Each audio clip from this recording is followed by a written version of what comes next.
오늘 우리에게 주신 하나님의 말씀은 마태복음 15장 21절부터 28절의 말씀입니다. 신약성경 24쪽입니다. 마태복음 15장 21절부터 28절의 말씀을 드라마 바이블로 낭독합니다. 예수께서 거기서 나가사 두로와 시돈 지방으로 들어가시니 가나안 여자 하나가 그 지경에서 나와서 소리질러 이르되 주 다윗의 자손이여, 나를 불쌍히 여기소서. 내 딸이 흉악하게 귀신 들렸나이다. 예수는 한 말씀도 대답하지 아니하시니 제자들이 와서 청하여 말하되 그 여자가 우리 뒤에서 소리를 지르니 그를 보내소서. 나는 이스라엘 집에 잃어버린 양 외에는 다른 데로 보내심을 받지 아니하였노라. 여자가 와서 예수께 절하며 이르되 주여, 저를 도우소서. 자녀의 떡을 취하여 개들에게 던짐이 마땅하지 아니하니라. 주여, 옳소이다마는 개들도 제 주인의 상에서 떨어지는 부스러기를 먹나이다.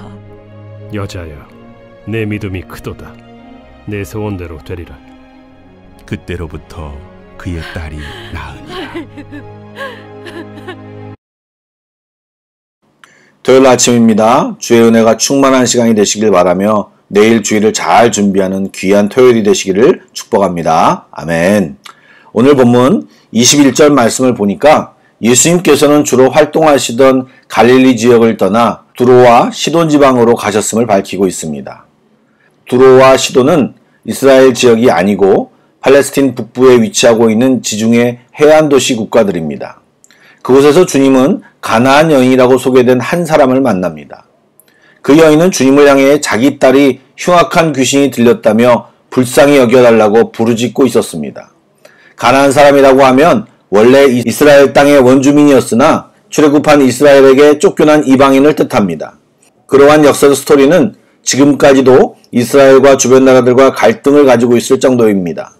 오늘 사건의 끝 28절을 한번 보길 원합니다. 예수님께서는 여인의 소원을 들어주셨습니다. 그리고 이렇게 말씀하셨습니다. 예수께서 대답하여 이르시되 여자여, 내 믿음이 크도다. 내 소원대로 되리라. 여러분, 지금 예수님이 굉장히 이 여인을 칭찬하시고 있습니다. 제자들도 들어보지 못한 표현으로 칭찬하고 있는 것입니다. 제자들은 오히려 주님께로부터 믿음이 왜 이리 작냐라고 책망을 많이 들었는데 그에 반해 이 이방 여인은 예수님의 찬사를 듣고 또 소원대로 딸이 나음을 입었습니다. 우리는 이러한 상황을 보게 되면 과연 왜 이 여인이 칭찬받고 그녀가 소원한 바를 예수님을 통해 이루었는지를 관찰해 봐야 하는 것입니다. 여러분, 주님이 주시는 은혜가 무엇입니까? 바로 거저 주시는 은혜입니다. 대가 없이 주는 선물이 주님의 은혜입니다. 그런데 잘 관찰해 보면 아무나 주지 않으십니다. 그것이 무슨 말입니까? 주님이 사람을 차별해서 은혜를 주신단 말입니까? 그것이 아닙니다. 주님은 은혜를 차별하지 않으시고 거저 주시는데 그 은혜가 헛되지 않게 그 은혜가 화가 되지 않도록 또 은혜가 정말 은혜가 되게 하기 위하여 그 사람이 은혜를 감당할 만한 준비가 되었는지를 확인하십니다. 이 가난한 여인에게 예수님은 믿음이 크다라고 칭찬하셨습니다. 결국 무엇입니까? 이 여인이 주님 앞에서 자기의 믿음을 입증했던 것입니다. 즉 은혜를 받을 수 있는 그릇이 바로 믿음인데 이 여인의 믿음이 크다라고 주님은 칭찬하신 것입니다. 그렇다면 이 여인이 보인 믿음이 왜 칭찬받을 만한지를 살펴봐야 하는 것입니다. 22절 말씀을 보니 여인이 예수님이 지나가시는 것을 보고 나와 소리를 지릅니다. 주 다윗의 자손이여, 나를 불쌍히 여기소서. 내 딸이 흉악하게 귀신 들렸나이다. 그런데 그녀가 큰 소리를 외치는데 주님은 한 말씀도 안 하셨다고 23절에 기록되어져 있습니다. 이 여인의 입장에서는 얼마나 답답하고 마음이 찢어지겠습니까? 이런 경험은 우리도 자주 하지 않습니까? 우리는 절박해서 안타깝게 부르짖고 있는데 주님은 아무 응답도 없이 침묵하고 계실 때가 얼마나 많습니까? 그런 때는 정말 외롭습니다. 기도하기 싫어집니다. 차라리 안 된다고 말씀하시면 때를 쓰기라도 하겠는데 아무런 대답 없이 나 혼자만 소리지고 있다라고 느껴지면 어깨가 더 처지고 마음이 갑자기 조급해집니다. 수많은 사람들이 여기에서 실패합니다. 주님이 안 듣고 계신다. 주님은 안 계신다. 주님은 내가 원하는 것에 관심 없다. 각자의 결론과 함께 우리는 기도를 멈추고 포기합니다. 우리는 뭐라고 배웠습니까? 하나님은 우리의 아버지다. 그분은 우리가 이야기하기 전에 우리의 필요한 것을, 우리의 구할 것을 이미 알고 계신다. 그렇다면 우리가 기도할 때 당장 응답하셔야 하는데 많은 경우 그렇지 않다는 것입니다. 주님은 우리의 믿음과 진정성을 확인하시려고 언제나 최대한 침묵하십니다.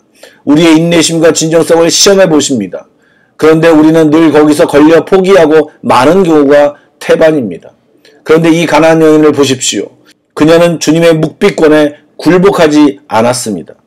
그녀는 포기하거나 체념, 실망하거나 낙담하여 기도를 포기하지 않고 오히려 더 큰 소리로 나를 불쌍히 여겨달라고 소리칩니다. 주님이 기대하시는 것은 바로 이것입니다. 그러나 당시 그녀가 치러야 했던 시험은 한 가지가 아니었습니다. 23절 후반부에 보면 제자들이 와서 청하여 말하되 그 여자가 우리 뒤에서 소리를 지르오니 그를 보내소서. 사실 여인의 입장에서 측근인 제자들이 나를 더 자상하게 주님께로 인도하겠지라 하는 기대를 가지고 있었을지 모르지만 실상은 전혀 그렇지 않았습니다. 마가복음 10장에 나오는 여리고 소경 바디메오의 이야기도 비슷합니다. 그때도 주님이 대답이 없으니 제자들이 바디메오에게 잠잠하라고 욱박지르는 모습이 나옵니다. 제자들이니까 주께 헌신하고 경건한 사람들이니까 그들이 주님 앞으로 잘 인도하겠지라는 생각을 하는데 놀랍게도 현실은 그렇지 않을 때가 많습니다. 오히려 주님을 만나려는 사람들의 진로를 방해하는 최대 방해꾼이 제자들이었던 것입니다. 불행히도 현재 교회 내에서 목회자나 중직자들이 이런 제자들과 같은 역할을 하는 경우가 너무나도 많이 있습니다.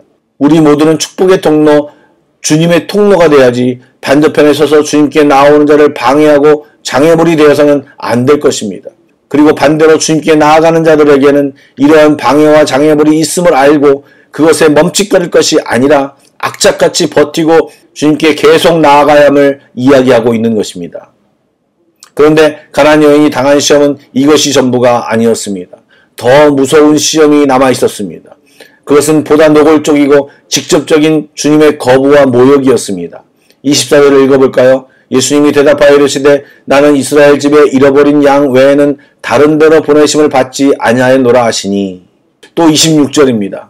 자녀의 떡을 취하여 개들에게 던짐이 마땅하지 아니하니라. 사실 이 시험이 가장 무섭고 절망적이고 난이도가 최상인 시험입니다. 이것은 정말 쉽지 않은 시험입니다. 지금까지 한 말씀도 안 하시던 주님이 나는 오직 이스라엘 사람들만을 위해 보냄을 받았으니 이방인은 내 소관이 아니다라고 하시는 것입니다. 그래도 여인이 도와달라고 하니까 주님은 도저히 참기 어려운 모욕적인 말까지 하십니다. 자녀의 떡을 어찌 개에게 던지겠느냐. 유대인들은 전통적으로 이방인을 개라고 했습니다.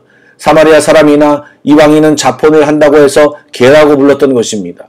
이것은 이방인에 대한 원색적인 욕이었습니다. 이쯤 되면 극도로 마음이 상해 욕이나 저주를 퍼붓고 그냥 돌아서지 않겠습니까?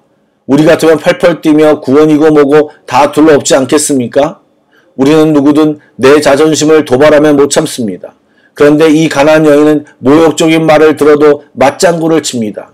개가 주인의 밥상에서 떨어지는 부스러기를 먹듯이 제발 이 천하고 불쌍한 개인 저에게도 부스러기 은혜를 베풀어 주십시오. 여러분 정말 주님의 은혜를 바라고 사모하십니까? 얼마큼 사모하십니까? 여러분 우리는 우리의 사모하는 마음을 이 가나안 여인과 비교해 봐야 합니다. 주님 앞에 자기가 시퍼렇게 살아있는 사람은 은혜 받기에 합당하지 않습니다. 자신을 완전히 십자가에 못 박아야 합니다. 맞습니다. 그럼에도 나는 주님을 바라보고 주님의 은혜를 갈급합니다라고 대답할 수 있어야 합니다. 이런 믿음의 그릇을 보신 예수님은 지체하지 않고 여자야 내 믿음이 크도다. 내가 지금까지 본의하게 심한 말을 했다. 너야말로 위대한 믿음을 가졌다. 무엇이든 내 소원대로 되리라 하고 선언하셨습니다. 주님도 이 여인의 믿음에 감동을 받으신 것입니다. 그동안 이렇게 주님을 감동시킨 사람이 유대인들에게 없었습니다. 트집이나 잡고 믿음이 적은 제자들만 보시다가 주님은 정말 멋진 믿음의 소유자를 만나 감동하신 것입니다. 주님의 침묵에 인내하고 제자들의 회방에도 굴하지 않고 주님의 심한 모욕에도 끝까지 겸손하게 엎드린 이 모든 게 다 그녀의 믿음에서 나온 사실임을 주님은 엄지손가락을 들어 인정하신 것입니다. 그리고 그때로부터 그녀에 따른 나음을 입었습니다. 사랑하는 성도 여러분, 이 말씀에서 우리는 두 가지를 보아야 합니다. 먼저 주님은 우리 삶 속에서 우리의 믿음을 보시기를 원하십니다. 조그만 시련에도 사그러지는 그런 믿음 말고 시련 속에 더욱 간절해지고 더 뜨겁게 주님을 사모하는 우리의 모습을 주님은 원하십니다. 삐지기도 잘하고 기도하는 것에 자기 뜻대로 응답해 주지 않는다라고 교회를 떠나는 사람들을 종종 봅니다. 그런데 이런 성경의 스토리를 보면 고개가 숙여지지 않습니까? 예수님의 누가복음 18장 8절에서 인자가 올 때 세상에서 이런 믿음을 가진 사람들을 볼 수 있겠느냐고 말하셨는데, 이 스토리는 그 존재 자체로 우리에게 똑같은 물음을 묻고 있는 것입니다. 두 번째로, 제가 첫 번째 메시지를 전하면서도 예수님의 행동이 과하다는 생각을 지울 수가 없었습니다. 그러던 중에 말씀을 마무리하면서 지금 예수님이 말씀하시고 대하시는 태도가 이스라엘이 이방인을 대하는 태도 그대로였음을 발견했습니다. 교만하고 배타적이고 선민된 것이 자신들이 잘나서 된 것처럼 행동하는 그들, 그러나 끝까지 복음을 외면한 유대인의 모습 그대로를 보여주시고 있음을 깨달았습니다. 아울러 이방인들은 그 복음에 대해서 그렇게 잘 반응하고 있는 사람들이기에 이방인으로 복음이 흘러가게 되는 그 정당성을 마태는 이 스토리를 통해 첫 번째 메시지와 동시에 말하고 있음을 깨달았습니다. 유대인이라고 해서 구원받는 것이 아니라 주님 앞에 겸손히 믿음으로 나아가 간절히 구하는 자가 구원을 받는 것입니다. 이 말씀이 우리에게 깨달아지고 도전되기를 소망합니다. 아멘. 기도하시겠습니다. 사랑의 주님, 말씀을 보면서 과연 내가 이 가난한 여인이라면 나는 어떻게 했을까 생각해 볼 때 솔직히 이 여인만한 믿음이 없는 것 같습니다. 얼마나 은혜를 사모하면, 얼마나 간절하면 그런 것들을 이겨낼 수 있었을까요? 주님, 더 잘하기 원합니다.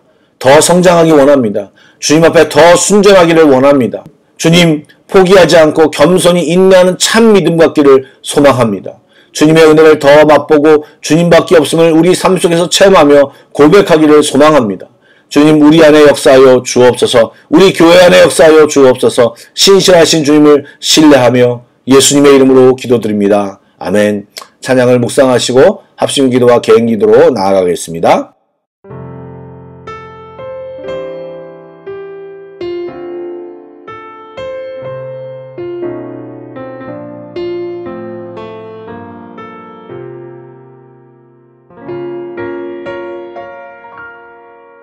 왜 나를 깊은 어둠 속에 홀로 두시는지, 어두운 밤은 왜 그리 길었는지, 나를 고독하게, 나를 낮아지게, 세상 어디도 기댈 곳이 없게 하셨네.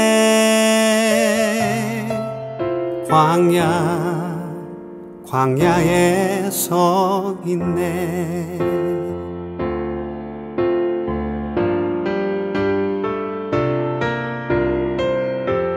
주님만 내 도움이 되시고, 주님만 내 빛이 되시는, 주님만 내 친구 되시는 광야. 주님 손 놓고는 단 하루도 살 수 없는 곳, 광야에 서 있네.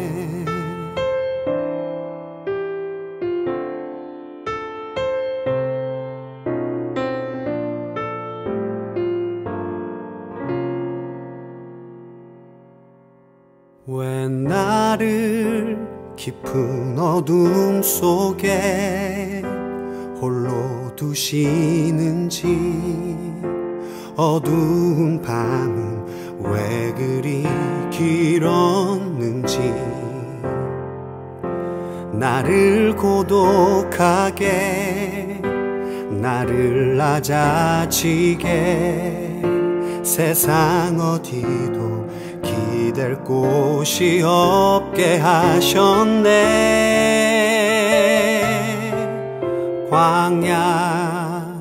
광야에 서 있네.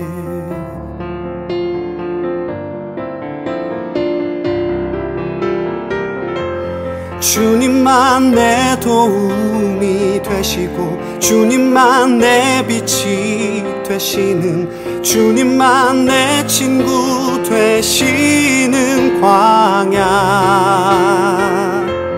주님 손 놓고는 단 하루도 살 수 없는 곳 광야.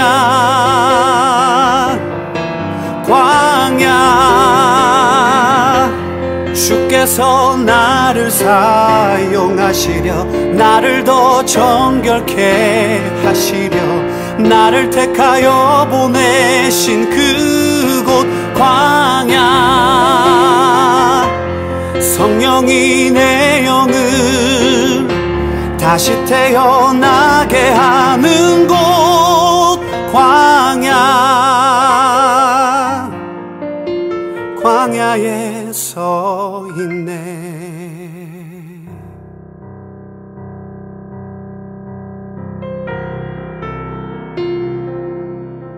내 자가 산산이 깨지고 높아지려 했던 내 꿈도 주님 앞에 내어놓고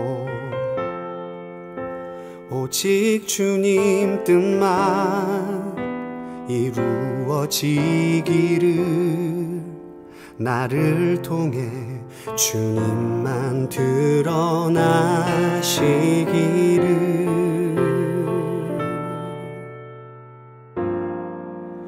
광야를 지나며